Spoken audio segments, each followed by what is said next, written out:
I think we're all familiar with the idea of fighting game revisions.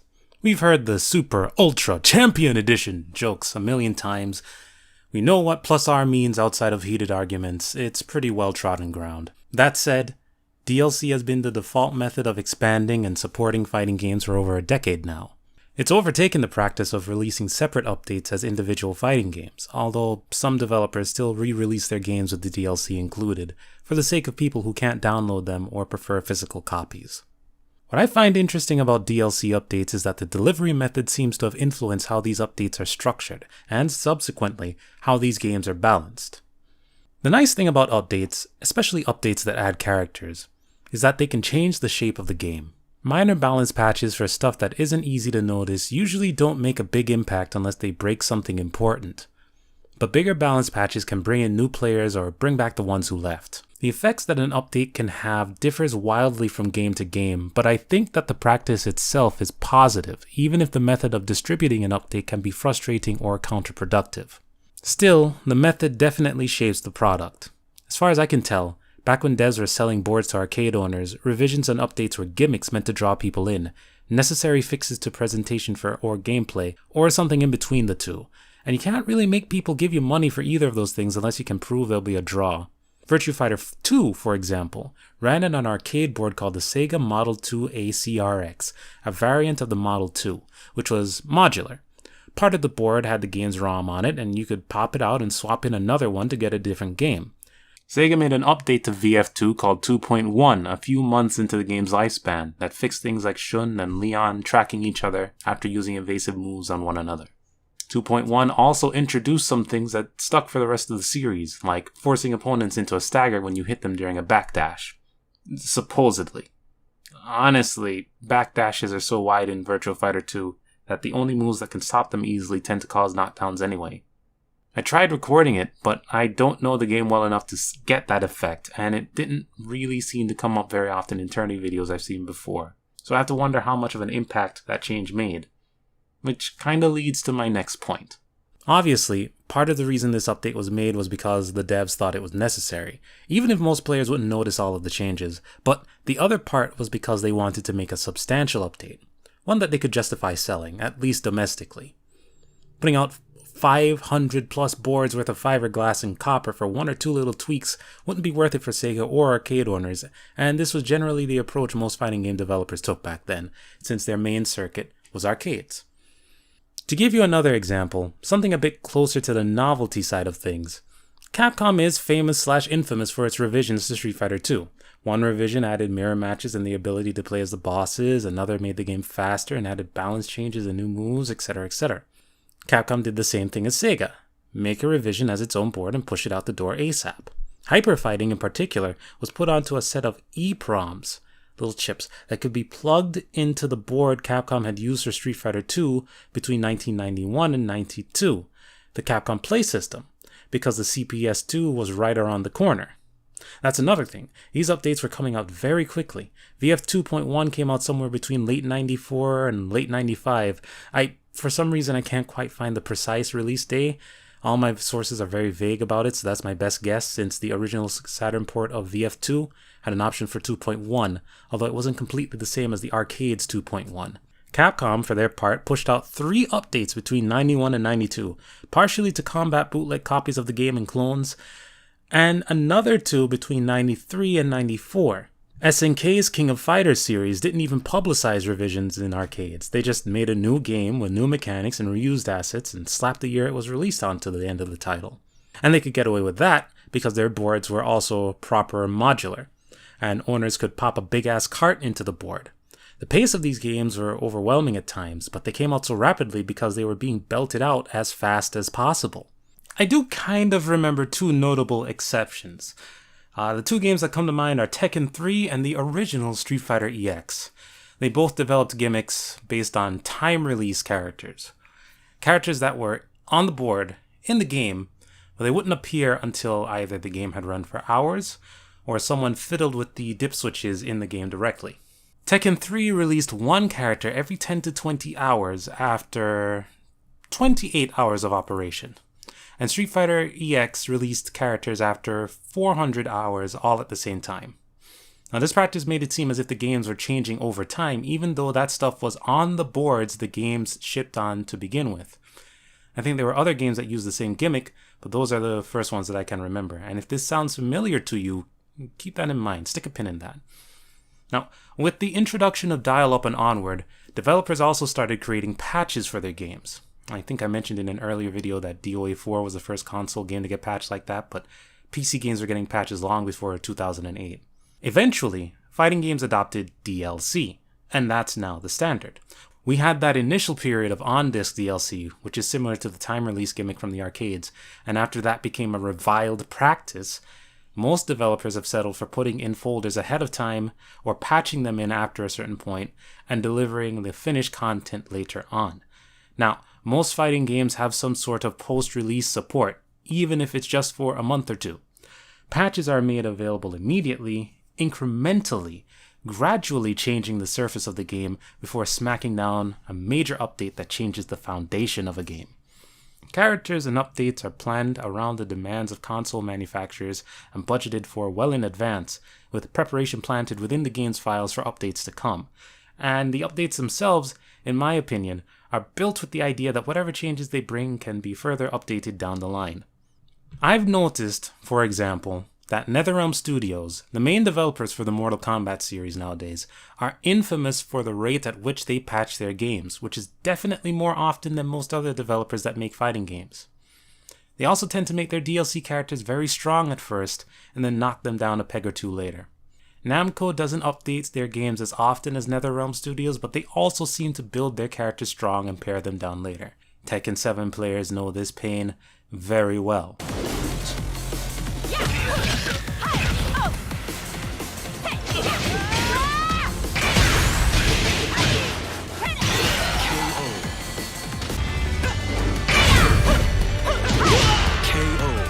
Same thing with Capcom and SNK, two developers that arguably stifled two of their biggest games for a time with DLC characters many years ago. After all, the Lee twins terrorized Street Fighter IV Arcade Edition, and KOF 11's DLC centralized the game around Mr. Karate, Iori with Flames, and Nest's Kyo. Hell, SNK did it again in KOF 14 with that game's second wave of DLC characters, although in that case they nerfed most of those characters down the line as well. As annoying as these practices can be, I see the sense in them beyond making the game pay to win, which is admittedly frustrating. I think it's about audience retention. See, balance in fighting games, or any competitive game, it's all relative. It's like an ecosystem of characters interacting with one another, with their strengths and weaknesses defined in comparison to the strengths or weaknesses of other characters. As players, we may not care about it, or even be able to identify it on sight, but it affects us nevertheless, and we all have our own threshold for how balanced or imbalanced the game is. The most chaotic time in a fighting game's life is at its release. That's when the glitches are ripe for the picking, and players are figuring out what parts of the game actually work versus what the developers hoped would work. But it's also the best time to pick a game up, because you're most likely to find other players around your skill level on day one or so. There are other factors in learning how to play a game, of course, motivation, good practice habits, etc., but that's the broad strokes. Now, after this initial release period, the shape of the game starts to become clearer. The game might not be figured out yet, but most players get an impression of what kind of game it is and either stick with it or drop it, depending on how they feel about it. Now, once a game is figured out, or close to being figured out, picking it up after release can be daunting if you plan on playing against strangers. At that point, the honeymoon period is over, and you're stuck fighting waves of people who are much better than you, and one or two people who are on your level or a bit more inexperienced than you. Keep in mind, I'm not completely out of touch.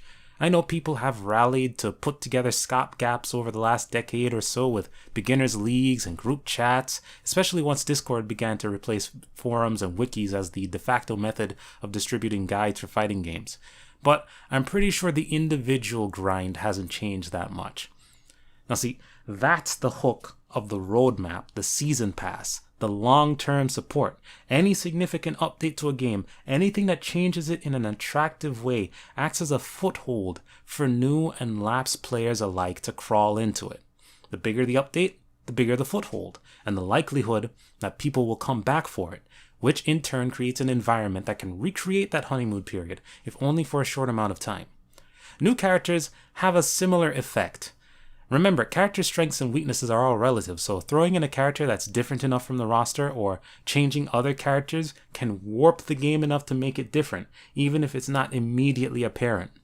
These things aren't the same as having a new game, but they're enough to give an existing game a shot in the arm, especially when you pair both of those practices together. Furthermore, there's one thing I've noticed over the latter half of the 2010s that seems to be the next trend: adding new game mechanics and underlying system changes via updates.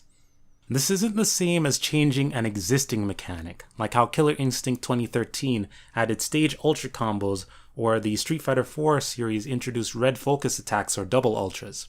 I'm talking about stuff like Tekken 7 adding universal KOF-style wall bounces after they put Geese Howard into the game, or stuff like Street Fighter V's V-Shift, or how DBFZ added the limit break mechanic, which gives the last remaining character on the team a bar of meter, a damage buff, and more blue life damage on attacks. What's this supposed to do?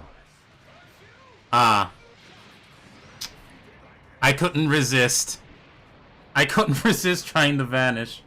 Most of these updates were made to change the game at its core and point it in a new direction, on top of changing existing mechanics and adding new characters. I also think that some seasons have characters that are made to take advantage of the changes that come with the season they're released in.